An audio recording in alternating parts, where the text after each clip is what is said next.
Good morning, good afternoon, and good evening, everybody. Thanks for tuning in to another Supatease video. And in this one, we're going to be doing a deep dive, a data analysis of what were the implications of the class changes that came in for this weekly reset, which specializations are on the rise or maintaining their position or starting to fall and crumble to pieces. And as always, if you want to make sure that you're staying up to date with news related to World of Warcraft, educational and entertaining content, then make sure to smash that subscribe button. Your support is greatly appreciated, as I am still striving for that long-term goal of getting to 100,000 subscribers. And as a PvP content creator, it is quite a battle, but I know it will be fulfilling once we do ultimately get there.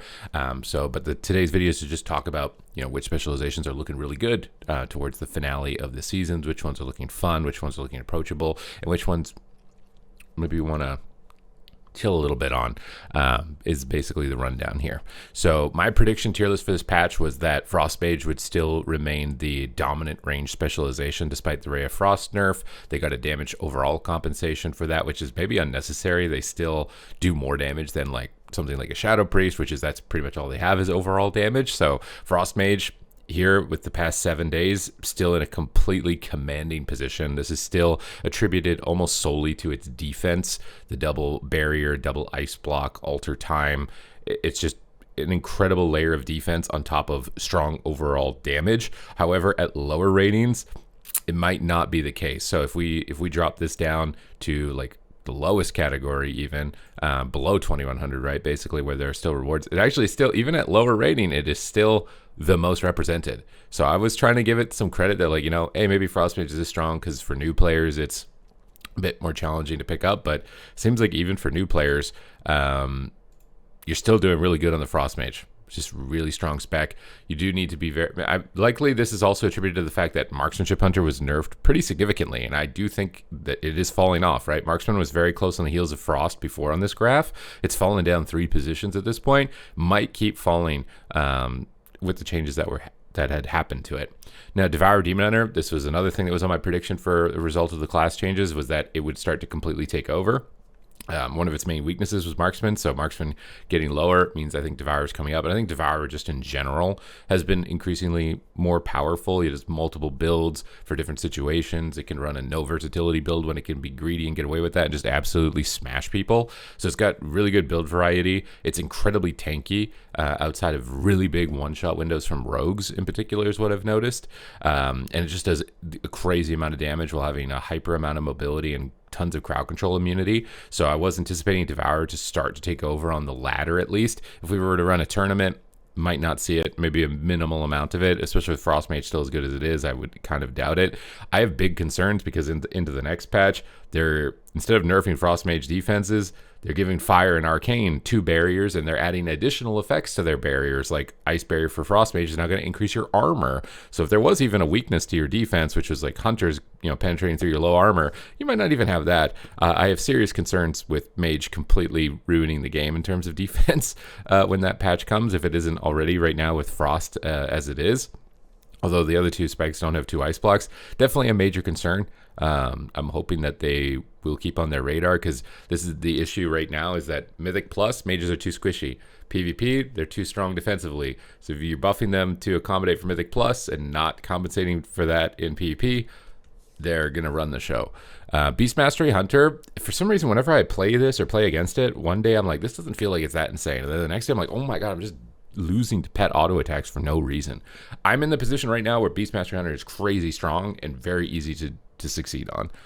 So I do think that that's why it's still holding this number 3 position. It's just a really safe pick at the moment because it doesn't have any like clippable, memeable one-shots. Defense isn't completely unstoppable, but it's just so passively strong. It's just so autopilot. It's a really good one, and it stayed in that position. Marksmanship Hunter, I was saying that it was going to go like drop multiple tiers. I think it has dropped a few, especially in melee lobbies with like a lot of plate classes. I think it's dropped a few in terms of potential. It's still probably one of the best specs to deal with these 2 guys at the top. So I think it might hold on, by the skin of its teeth, just because of the popularity of these 2 specs at the top, and it doing actually pretty well into those specs. But it can be a lot harder. I actually think Survival Hunter has passed Marksmanship Hunter in terms of potency when it comes to the ladder. Affliction Lock is doing a lot better. Affliction Lock is really strong right now in Shuffle and Battleground Blitz. Maybe not so much in 3v3 for Gladiator, just because dampening is not as fast, but in the higher dampening content like Shuffle and more uncoordinated, so maybe has a higher chance of surviving, it does a lot. It can do a lot. I felt very strong on Affliction, and you can see that represented in the graph as well of the overall data. Affliction looks really good. It's definitely... It was already looking good, and now I think it's climbing more from the damage buffs. Shadow also got a damage jump, and it's honestly pushed it pretty high here. It's actually in the middle of the pack. It does have good overall damage. It's decently tanky. There are some things that can be very difficult for it to deal with, but fortunately those are not very popular. Things like Fury Warrior, they're not very popular, but they can be very challenging to deal with. It still doesn't really have great finishing power. I've seen some Shadow Priest picking up Archon in Battlegrounds and just completely destroying the overall damage meter, and I was thinking about trying that myself, but I was sticking to Void Weaver. It really feels like your Void Form and maybe your Void Blast are the only times that you can kind of like chunk a health bar. I don't want to say chunk because it's not exactly chunk, but your overall damage is good to the point where as long as you can survive, that damage does eventually become overwhelming. Elemental Shaman, a tiny bit of a bump here, nothing huge, and it didn't get any changes for the weekly reset. From my experience with it, you just do your best to do the most maximum damage you can possibly do and hope your teammate has enough finishing power to close out the game. I've honestly been trying some Stormbringer when I can get away with it, with like a double caster, so I know that I'm not going to be the target. And it has actually won me a lot of lobbies. It got me back into the rank 1 range of Elemental Shaman, and I think I'm the only one that's doing it. I don't think it's good in all situations, but there are definitely some situations where Stormbringer can actually carry the game. And it actually got me my Gladiator title too. So it's a hero talent build that nobody plays. It got me my Glad title, and it's been getting me some clutch rounds that I don't think I would have been able to get as Farseer. So I found that pretty interesting. It's just in an okay spot, but it's not like a hyper carry specialization. Destruction Warlock's feeling a little bit better. I think the Incinerate buff was actually noticeable. It hits for like 50 to 70,000 damage, I want to say, on average, depending on your cooldown situation, your proc situation. The Incinerate definitely... offensively, Destro, I think, is good. It's got multiple schools of magic, decent mobility. Issue is definitely survivability. I think Mage and Devourer are just so much more tanky that Destro just gets completely overshadowed. Because its offense is probably similar, although it has to cast more, which is, again, a pretty negative trade-off relative to the Devourer or the Frost Mage. But I think it's defense right now that is honestly skewing this balance so top-heavy. And they were aware of that. They nerfed the Soul's healing from Devourer, but it's just still so durable towards magic damage from its passive mitigation. And then the double barrier on Mage is just so good at the moment. Like it's a 100% defense that's holding these guys at the top. Some of these guys down here, like Boomkin as well, aren't too bad, but it's defense, right? It's defense compared to those, not that great. I haven't been playing it a lot myself because I'm just tired of the fake kick spam cyclone playstyle. I would love it to have like a Starfall build. I'm hoping it actually will have a dot build in the next patch, considering they're revamping to sustain damage. They're giving us dispel protection. I'm kind of hoping to have like an AoE style of playing Boomkin just because I miss it. I'm just bored of the Dragonflight, the War Within way of playing it, because it's been the same for like 4 years, which is why I've been going on Ellie Shaman more than Boomkin, because I just like doing big AoE damage right now. But Boomkin is better, again, much like Destro offensively, but defensively can still be shaky, and I think that's what's holding its representation down here a little bit lower than others. Demonology did see a bit of a spike. I don't know if that's because it was bugged for the first day with Infernal Bolt hitting for 200,000, and we'll see it start to fall off. I do think it's a bit better. I think it's still one of the worst casters. I'm honestly surprised that it's past Devastation Evoker, because I think Devastation Evoker is not this bad. But Demonology Warlock actually passing Devastation Evoker is quite crazy, because Devastation Evoker is one of the ones that I usually recommend to new players in PvP is either Beastmaster Hunter or Devastation Evoker, because they're much more straightforward, have a lot more immunity and stuff like that. If Dev is this low now, man, next season when they're coming after mobility for Prez and it's going to affect all Evokers, I don't know. There's no way Dev is this bad. I need to get Mastery gear on my Devastation Evoker, because I play with Haste, and a Haste Devastation Evoker, I would agree, is this low. But I've seen Mastery Devastation Evokers, and I'm just like, oh my god, they're just munching everything. I can't believe it is actually this low. It's almost comparable to Fire Mage, which I would somewhat say is like close to one of the worst range specializations, which is showing up here on the data as well. It's just seemingly like a cheese spec with Meteor, and then you don't do anything. Combustion Meteor. There's a lot of specs right now that are just cooldowns are up. You're kind of scary for one big hit of damage, and then it's all gone. Fire Mage is definitely one of those. I would honestly like Fire Mage, like Boomkin, to return to like a dot play style. Maybe it's gonna happen, maybe it's not gonna happen. That's a a dream for myself to live. But defense, again, for Fire Mage is much lower than Frost as well. I think that's why it's down here. And honestly, even if you don't get attacked, you can't really carry outside of Combust. So most people just don't even attack you as fire. They just ignore you and go after your, if you got Mark's Fire, for example, as a comp and shuffle, they just target the Mark's Hunter if he can't get the lethality damage out that's required. You just feel like you're not really doing a lot. Arcane, I think, is going to see a little bit more of a spike. I've been playing it myself. I do think it's actually very strong, at least with playing the Barrage build. I didn't like the Missile build. I tried a Missile build, but just felt awkward, I guess. I mean, it's probably a comfort thing. I had to play it more, but the Barrage build can situationally just absolutely blast. You are a bit more fragile. Can be tough to deal with, like BM Hunters is what I've noticed, and I think there's going to be a lot more BM Hunters moving into the future, but Arcane, I think it's just harder to play. And again, specs that are harder to play, that get you the same result as the specs that are easier, tend to just have no representation. It's path of least resistance, right? Most people are going to pick the thing that's just easier, that gives the same result, or even a better result in some cases, over the thing that's harder, that gives the same result. And then augmentation, the damage buff was nice. I honestly was out damaging some people in some of the shuffles that I was playing on my aug. I only play this whenever Brotaku gives me 5 subs to play it. I find it very frustrating to play it when you get spam crowd controlled, because you just lose your Ebonmite. I wish that they'd introduce some type of tool that preserves your Ebonmite against crowd control. Obviously, the overall crowd control changes they're applying to PvP next season could alleviate some of those issues, but I think it's still probably going to be a problem, because if you get chain CC, it just falls off so easily. So I would like to see some type of tool towards Ebonmite being able to actually be maintained a bit easier despite crowd control windows in that regard, but it's a bit better. So honestly, I really wish they had just targeted the defense on Frost and Devour a little harder than they did. Well, obviously they didn't do it at all on Frost, but a little harder on Devour, because this could have, I swear, could have just completely evened out as a result of that.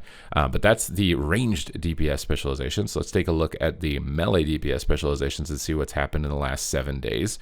So Retribution Paladin is still holding strong in the #1 position, despite everybody on Twitter and the Ret Paladin community saying that they don't have any damage anymore. And I think it's because of what, when you lose your God status burst, you obviously feel like you've lost something, but they're obviously still very strong. They have a lot of defense, a lot of healing, tons of cooldowns to rotate through, lots of utility. That's the main reason they're still in here. But their damage is not negligible either. It is a lot lower than it was, but it's not negligible. It's just an identity shift, and I don't know if the Ret Paladin mains like being more support oriented and not as much finishing power oriented. To me, that's kind of where you should be as a Ret Paladin. You should be more utility, right? You're the hybrid kind of support, healing, you have a bunch of utility. If you're the hyper carry as well, you just get kind of really OP. And even without the hyper carry potential, it's still in a very commanding position. Just a very straightforward spec to be able to perform on. Arms Warrior has started to spike up quite a lot. I think it actually got a 3% damage nerf. And it's still spiking up a lot right now. Arms Warrior, I would say traditionally is the favorite PvP spec when it comes to melee. If this is ever viable, it seems to be the one that everybody flocks to. And I can tell why, because I played it myself too, and it's just really fun to get a big Mortal Strike crit after a Colossus smash. But it does have difficulties with Frost Mage. Now, maybe it's spiking up also because there's less Marksman Hunters. Although I feel like you can do decently into Marksman Hunters. Mostly Mage, that can be a bit of a battle to be able to overcome. So honestly, I would have thought that Mage would kind of keep this in line, but Warrior's still rocking it out. Unholy DK still rocking it out despite the changes, and this was a spec that I thought could fall quite a few pegs. I honestly think that it has. I think this one we might see kind of move and shake up more as time moves on. It doesn't feel as upfront menacing as it was before. It still does okay damage overall. It still has good win conditions, but I would honestly say that I'm more afraid of Frost DK when I see it than Unholy. But honestly, melee balance seems really good. I don't understand this representation relative to the rest, because I think melee balance is actually the best of all of the roles. Windwalker's still probably the best offense in the game in terms of cooldown damage, but defense is shaky, so I think that's why its representation is a bit lower. Sub Rogue is having a massive uptick, and I think it's because it's the hard counter to Demon Hunter, and Demon Hunter is getting a lot more popular, and you just absolutely will destroy them, and you destroy Evokers. So Prez Evoker, Havoc, and Devour are all increasing, so I think that's why we're seeing Sub Rogue stonks go up alongside that. So if you're a Rogue, I would definitely recommend Subtlety at the moment. But Assassination, nothing to shake a stick at. Still has really big damage with Deathmark and Kingsbane, little burst windows, but it can run out of steam if the game goes a little bit longer than that and you run out of vanishes. They are addressing some of those pain points in the next patch, so I think it's going to be more enjoyable, at least for myself, next patch. But it's not it's not viable. It can just one-shot people, and if you have that, you're going to be doing pretty decently. Havoc is, I'm surprised, not higher than this. They did back out on the damage buff, but they also backed out on the defense nerf, which was probably justified. There's some situations where Havoc is just complete marshmallow and it just squishes. There's other times where it's just an unkillable, can't target it god, which is usually against spellcasters. Its defense is definitely skewed heavily against spellcasters and not so much against melee, but it is strong. I think the Eldrazi Reaver build right now has been my favorite when you get the Eldrazi Reaver proc, but it requires this very important sequence of abilities to get your Blade Dance to actually hit hard. And if you don't do that sequence of abilities, like, your finishing power is very low. You're just a lot of fluff damage. And I think that might be why its representation is a little lower. I think it's a lot harder to pull off than some of these specs. These other specs at the top is just press cooldown, press damage attack, big hit.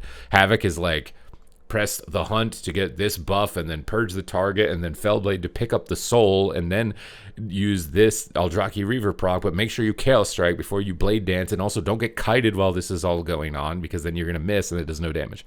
It has a much more complicated sequence to actually connect that damage. I think that might be why it's lower.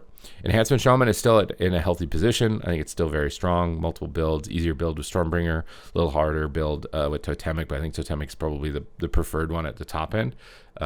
Just has a really good big one shot, and it's kind of, I guess it's kind of a coin flip spec where it's like, if your lobby doesn't have a disarm, you dominate and farm. If it does have a disarm, you're kind of sad. Feral Druid still healthy. Again, it's a lot harder, like Arcane, to pull off wins, but it has insane crowd control. It's probably the most crowd control of any spec in the game. So in the hands of the best players who can overcome that difficulty curve, you can accomplish a lot with it. Survival Hunter is way better. The 3% damage buff put their burst damage at a huge, insanely high threshold. I think I said Windwalker was the strongest cooldown damage. I think Survival Hunter might be. I got absolutely one shot a few times in a row by a Survival Hunter in the past couple of lobbies. I think it's actually legitimately taking Marksmanship Hunter's position just off of its one-shot damage. The damage, the 3% in between its cooldowns seems pretty minor. It's not like I don't think it's a huge threat outside of its cooldowns, but inside of its cooldowns, like, you better be ready to use like almost every button you have, because it just will absolutely destroy you with the Sentinel hero build at the moment. Fury Warrior, I think, is honestly a really good spec, and I'm like, I legitimately think it might be better than Arms in some instances, but it's way lower representation. I think Fury Warrior is actually really strong right now. Really strong right now. In Battlegrounds or in arenas at the moment. Frosty K as well, I think, is very strong. Very powerful specialization. I guess it's not too far off. It's like half of the representation of what Unholy is if we ignore these like two outliers at the top. But Frosty K at burst damage is crazy good. It's a feast or famine spec, but when you feast, you feast. You absolutely consume. And then Outlaw Rogue, I think it's still good. It's still a solid spot. Good overall sustained damage. Problem is that it's much like Havoc. It's just so much nuance that you have to like set up your UI to understand. I hate Roll the Bones. Like the out of the box experience with Roll the Bones, the animation is not very good visually to tell you if you've got a good buff or not. The animation is very short and disappears, and if you move, it just goes off your screen. You don't even know, you have to be paying attention to your buffs at the top, which is a very annoying thing to do. Like no other melee really has to do that. They can just look at their procs in the middle of their character, or if their action bar lights up. But for Outlaw to track like one of its most important mechanics, you have to use the UI and the cooldown manager and set all this stuff up manually, while also being more complicated of a rotation. So to me, it's more demanding of like this initial upfront cost and setup, and that's why it's less represented than the others, unless it's like clearly stronger in terms of damage or cooldowns. But it is definitely still viable if you can get around the difficulty curves, rotation, and the initial setup phase to be able to maximize your efficiency from it. But I think it's those annoyances that leads less people to get into it in the first place. And now finally we got the healers in the past 7 days. So remember, Prez Evoker got some nerfs, and at 2100 plus it is now the lowest represented healer, which you would not believe that, right? And in Shuffle, I think healer balance is a lot better. Battleground Blitz, though, Prez Evoker is complete God mode. The ability, what it can do carrying the flag is absolutely God mode, but it seems like that's going to be something they're addressing next season. So enjoy your time, I guess, in Battleground Blitz right now as a Prez Evoker, because it's likely going to be short-lived. Disc Priest is just completely taken over. I think it's because their nerfs to Void Weaver. For some reason, I think Void Weaver is stronger. Maybe it's not as like one-shot. I feel like it is. I don't understand what happened with Void Weaver, because they tried to nerf its damage above its healing, but its damage is still the same, but its healing is higher. Its only real weakness is getting attacked, and you have to be, a combination of specializations able to achieve that type of targeting and that strategy. But it's just absolutely blasting at the moment. And honestly, I don't really mind, because it's making the queues faster. So like, I don't really mind that disc representation is like, these guys are all equal. They're all probably pretty close to each other. And I don't really mind, because then it means the queues are good with how the current healer balance is. at least for Shuffle. Holy Paladin is surprisingly number 2. This is the biggest surprise I think I've seen on the data. I've been playing mine a bit. It seems entirely cooldown dependent, and then when you run out or you mismanage it, it's game over. But that's kind of been the gameplay of Holy Paladin since its inception. It's one of the few healers where it like I feel like cooldown design is fine because that's just been its core design. It's other classes that have been flipped into that design that I don't necessarily agree with too much. Mistweaver, it's got spinning crane kick build, which counters all the pet classes, which on Holy and BM were very high representation. And then it can play other builds as well to buff the damage of its team. Just well-rounded. It's good into hunters because it can port trap. It's a really good pick at the moment. Resto Druid, almost dead even. Like this is honestly, I've never seen a graph like this where it's almost completely dead even, ignoring this one. Resto Druid, just really good overall throughput. Lots of stuns, I think, is the main advantage of it at the moment. And obviously the damage buff to Resto Druid has probably put it into a bit of a better spot, like the Star Surges you can toss out. Resto Shaman, I haven't seen a lot of Farseer, but I have seen a lot more Shaman. I think they're mostly all playing Totemic because I've seen a lot of healing rains on the ground. It seems like it's just doing okay, but it's a bit more challenging because you have to cast and expose your action bar a lot, or your cast bar a lot more than other healers. It doesn't have a lot of the immediate recovery, and it's a lot of its defensives are either not that great, like Spearling Tome is just not that great, and it's harder to use in Shuffle where people are uncoordinated and moving away from you all the time. And then Holy Priest is doing a bit better with the overall throughputs to Serenity and Sanctify, although I have seen it struggle sometimes with Disc Priests because it doesn't really have any damage outside of like stun Holy Fire Burst, but I think it is doing a lot better. And then obviously Prez being down here is so weird because I think it's still really good, but on the data it's actually the lowest represented healer, which is pretty crazy. So let's just take a look at Blitz just to see, because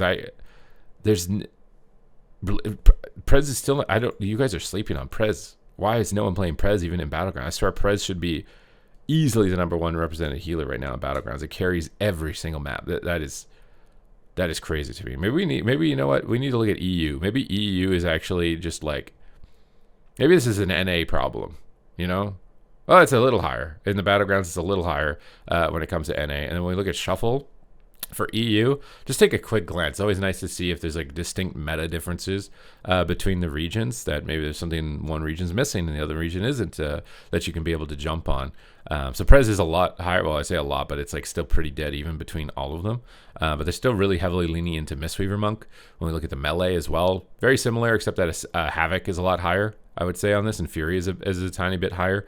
And Windwalker is a little lower. When we look at ranged from Europe, very similar story, almost exactly the same, I'm pretty sure, other than Fire Mage is a bit higher. It seems like EU is a little bit more into their mages. Death Evoker being this low is still such a huge surprise to me. But that's it for the data analysis this week. I hope you guys enjoyed the breakdown. It's got you going with a good idea of what the current meta is looking like and which specializations are kind of feasting at the moment. So thank you guys very much for watching, and I will see you in the next one.